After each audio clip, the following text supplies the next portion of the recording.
Stop resisting. The officer's voice was sharp and commanding, slicing through the hot afternoon air like a whip. But the man pinned beneath him, a black man in his mid-30s with sweat dripping down the side of his face, wasn't resisting.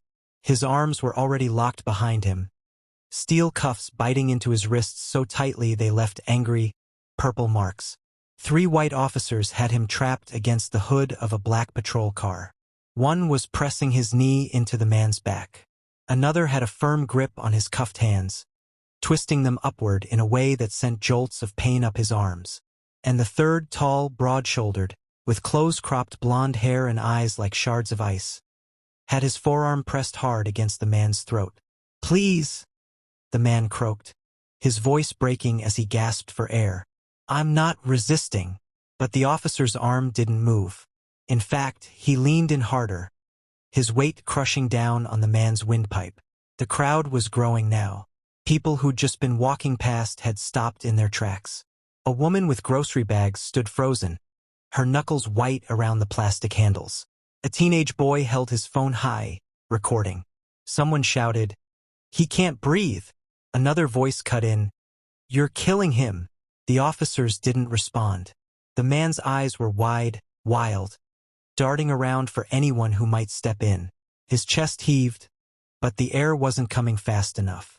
The sound of his ragged breathing mixed with the low hum of the patrol car's engine. And somewhere in the back of his mind, in the haze of fear and pain, he thought about how he'd gotten here. 2 hours earlier, Darrell Harris had been in a good mood that afternoon. It wasn't often he left work on time, but today the shop was slow, and his boss let him clock out early. He worked at a small auto repair garage tucked between a laundromat and an old pawn shop. It wasn't glamorous. The air always smelled like oil and hot rubber, but Darrell was good at it. He had a knack for fixing engines that rattled and coughed their last breath, bringing them back to life. He tugged off his gloves, wiped his forehead with the back of his hand, and grabbed his pay for the week. A neat stack of bills, including one crisp $20 he'd gotten earlier in change from the gas station. The plan was simple. Pick up a few groceries, maybe a candy bar for his niece Tasha, then head home, shower, and put his feet up. The corner store was quiet when he walked in. The fluorescent lights buzzed overhead, casting a dull, yellow glow. Behind the counter stood the clerk, a thin, pale man with thinning hair and eyes that seemed to judge everything they saw. Darrell placed a loaf of bread, a carton of milk, and a pack of instant noodles on the counter. "That'll be $8.75, the clerk said, not looking up. Darrell handed him the $20 bill. The clerk paused. He held the bill up to the light, rubbed it between his fingers, then frowned. "This bill's fake," he said flatly. Darrell blinked. "What? No, it's not. I just got that this morning." "Looks fake to me," the clerk muttered, still staring at the bill. "You're not getting it back." Darrell felt his stomach twist. "It's real. Check it with one of those marker pens or the machine." But the clerk didn't. Instead, without another word, he picked up the phone. Darrell's chest tightened. "Yes, police?" the clerk said into the receiver, his voice suddenly louder. "I've got a black male here. Tried to pass a counterfeit 20. Yes? Still here. Send someone quick." Darrell's pulse quickened. He knew exactly how this looked. He thought about walking out, just leaving the groceries and heading home. But walking away could be seen as guilt. And guilt could turn into something much worse once the police showed up. So he stayed. 10 minutes later, the wail of sirens cut through the neighborhood, getting louder by the second. 2 patrol cars pulled up, their red and blue lights flashing against the storefront windows. Darrell took a slow breath, telling himself he could explain. This was just a misunderstanding. The first officer out of the car was the tall one, the same man who would later press his arm across Darrell's throat. His expression was unreadable, his steps quick and purposeful. "Hands where I can see them," he barked. Darrell raised his hands. "Officer, there's been a misunderstanding. The bill is—" "Turn around," the officer snapped. Darrell hesitated. "I'm not resisting. I just want to explain." Another officer stepped in, grabbing his arm and shoving him toward the patrol car. "You heard him. Turn around." The cold steel of handcuffs snapped around his wrists. "Wait! This isn't." "Quiet," the tall officer said, tightening the cuffs until Darryl winced. People on the sidewalk began to gather, murmuring. Someone whispered, "What's going on?" Another answered, "They say he used a fake bill." "Stop resisting," the tall officer barked again, his arms still locked around Darryl's neck. "I'm not resisting," Darryl wheezed, his voice barely more than a whisper now. The crowd's shouts grew louder. "He's cuffed. Let him go. You're choking him." The tall officer didn't look up. His jaw was tight, his eyes fixed on some invisible point beyond the crowd. Darryl's knees buckled, his vision blurred at the edges. Every breath was a battle, every second an eternity. Somewhere to his left, a young woman's hands shook as she held up her phone, recording every moment. She could hear her own voice in the playback, trembling, almost breaking, as she said, "They're killing him." In the haze of pain, Darryl's mind drifted. He saw flashes of his sister's smile, Tasha's laughter when she ran into his arms after school. He thought about the quiet street he lived on, the neighbors who always waved when he passed. He thought about the $20 bill, how ordinary it seemed, how meaningless, how something so small could spiral into something this big. And for the first time, a terrifying thought crept into his mind. I might not go home today. The pressure on his neck increased.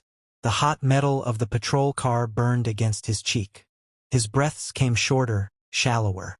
Somewhere, far away, he heard another siren. Closer, louder.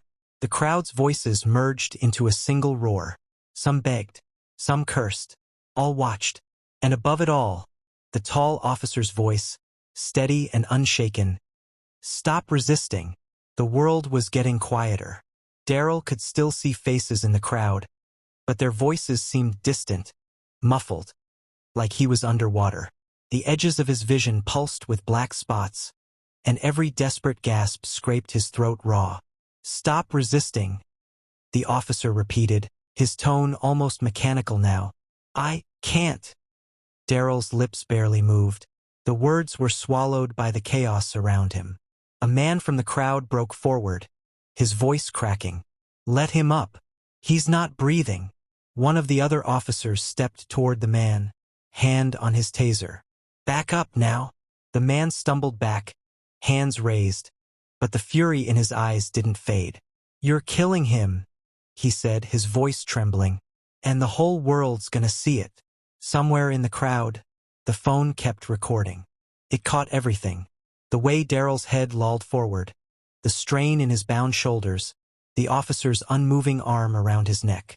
It caught the insults muttered under the officer's breath, the shouts of strangers begging them to stop, the wail of sirens in the distance growing closer. And it caught the moment when Darryl stopped struggling. His body went slack. The crowd gasped in unison, as if the air had been sucked out of all of them at once. "He's unconscious," a woman screamed. "Check his pulse." But the tall officer didn't check. His grip didn't loosen. His face was stone, unreadable. A second wave of police cruisers pulled up, followed by an ambulance. Paramedics rushed over, their eyes flicking from Darryl's limp form to the officer who still had him pinned. "Get off him," one of the medics barked.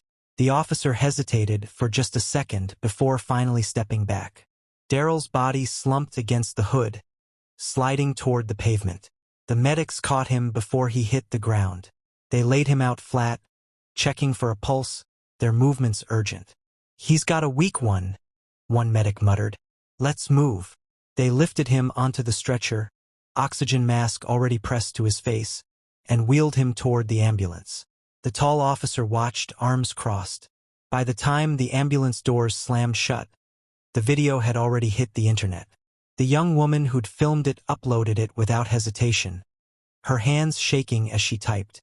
They choked him, over a $20 bill. He wasn't resisting. Within minutes, it was everywhere. Twitter, Instagram, Facebook. The clip spread like wildfire, each share sparking another dozen. The comments came fast. "This is murder. I can't even watch the whole thing. When will this stop?" By nightfall, the hashtags had begun. They were chanting his name. At the hospital, Daryl woke to the sterile smell of disinfectant and the rhythmic beep of a heart monitor. His throat ached like fire, each swallow sharp and painful. For a moment, he couldn't remember where he was or why. Then it all came flooding back. The store, the bill, the cuffs, the arm around his neck. His sister, Monique, was sitting in a chair beside his bed, eyes red from crying. "They said you stopped breathing," she whispered. "They said you were gone for almost a minute." Daryl's mouth was dry. "They didn't care." Monique's hands clenched into fists. "Oh, they'll care now. The whole world's seen it." By morning, there were dozens of people gathered outside with signs. Some were neighbors. Some were strangers who'd driven hours after seeing the video. Their voices rose in unison. "No justice. No peace. Let him breathe." Reporters showed up. Cameras flashed. Microphones were shoved toward anyone who'd seen what happened. One witness, the man who tried to step forward, told them they could have just talked to him. He wasn't fighting. They didn't want to hear it. Later that day, the department released a statement. Officers responded to a call regarding a counterfeit bill. The suspect resisted arrest, prompting the use of necessary force to subdue him. The suspect was transported to the hospital for evaluation and is currently in stable condition. It was cold, detached, and for the thousands of people who'd watched the video, it was an insult. That night, the protests began. Small at first, just a few dozen people with candles, chanting Daryl's name.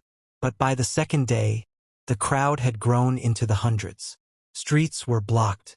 Voices echoed through the city. $20 is not a death sentence. People held up signs showing still frames from the video.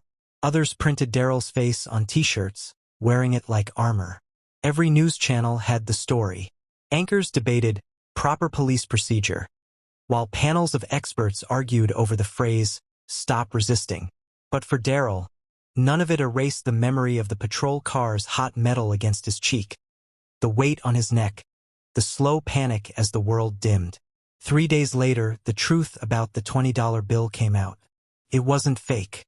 The bank confirmed it was real, straight from their own ATM. The clerk had been wrong or lying. And the store's security footage showed Daryl handing it over without hesitation. No sign of deceit. The outrage exploded. This man almost died because someone thought his money looked fake? One commentator said on live television. "No, this isn't about money. This is about race." A week later, Daryl stood outside the hospital, still weak but alive. Cameras surrounded him, the chants of protesters filling the air. "I should be dead right now," he said, his voice hoarse but steady. "All because someone decided my life was worth less than a $20 bill.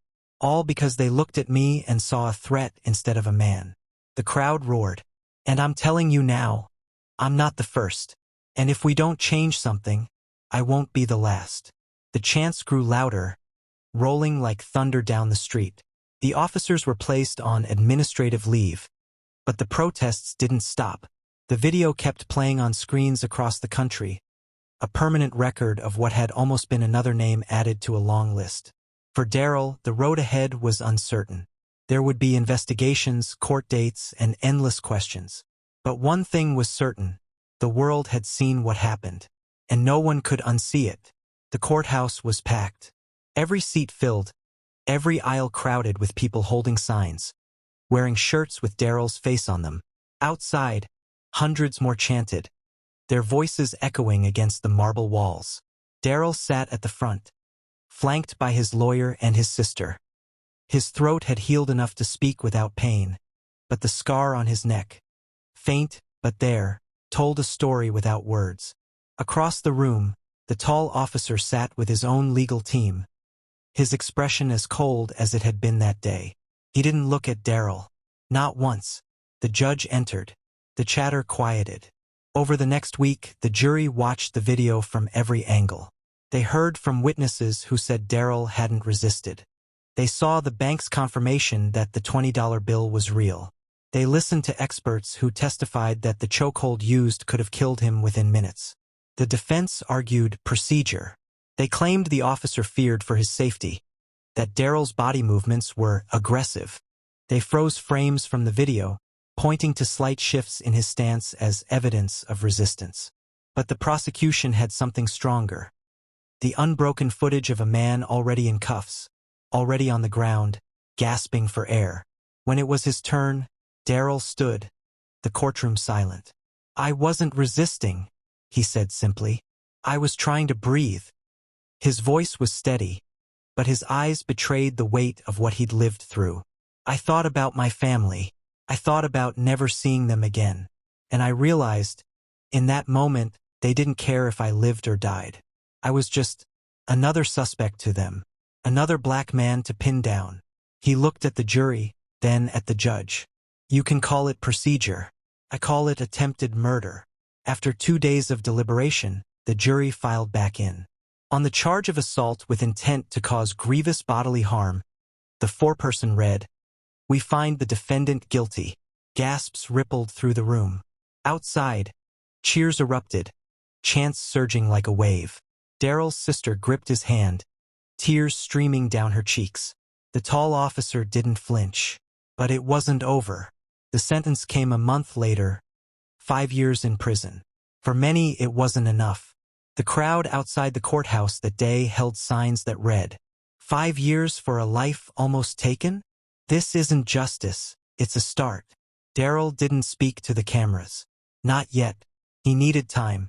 Months later, Daryl walked the familiar streets of his neighborhood, nodding to people who stopped to shake his hand, to thank him for speaking out.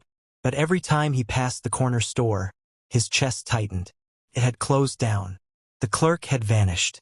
But the memory was still there, sharp and raw. One evening, he sat in his small living room with Tasha curled up beside him. The news was on, showing yet another story of a man pinned down by police in another city. Tasha looked up at him. "Uncle D, is it gonna happen again?" Daryl swallowed hard. "Not if we make them listen."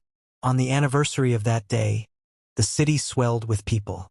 Streets closed as thousands marched, holding signs with Daryl's face and the words, $20 is not a death sentence. Daryl took the stage in front of the courthouse, the same spot where months earlier, he'd sat silently waiting for the verdict. "They said I stopped resisting," he began. "But I never started. What I stopped was breathing." The crowd was silent now, hanging on his words. They said the bill looked fake. But what's fake is the idea that every life here is valued the same.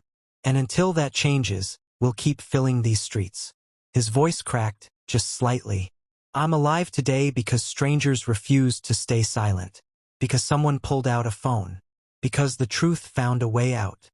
He looked over the crowd, thousands of faces lit by the setting sun. "So I'm asking you, if you see it happen again, will you be the one who turns away? Or will you be the one who makes sure the whole world sees?"